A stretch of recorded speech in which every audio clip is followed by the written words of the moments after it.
Hello दोस्तों। इस specific हमारे लेसन में हम देखेंगे videos you can cross post. ठीक है, जो है हमारा क्रिएटिव एसेट्स इस स्पेसिफिक कंटेंट के इस सेक्शन में आता है। तो exactly videos you can cross post मतलब क्या। पहली चीज तो ये समझो कि अगर सपोज आपके पास ये एक पेज है, हमारा खुद का डिजिटल ग्रोथ स्टूडियो करके एक पेज है, एंड अगर हमारा कोई दूसरा पेज है, सपोज हमारा नहीं बट हम लोगों ने किसी ब्रांड के साथ टाइप किया है एंड उसके ऊपर हम लोग डिफरेंट प्रोडक्ट्स डाल सकते हैं।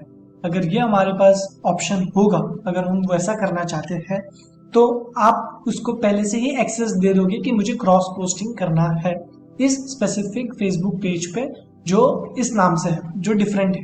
तो जब भी आप कुछ भी वीडियो या फिर पोस्ट करोगे, उसको क्रॉस पोस्ट के लिए सिलेक्ट करोगे, आपके अकाउंट पर अगर आप वो वीडियो या फिर प्रोफाइल या फिर पोस्ट डालते हो तो वो डायरेक्टली पोस्ट हो जाएगा वो सेकेंड अकाउंट में।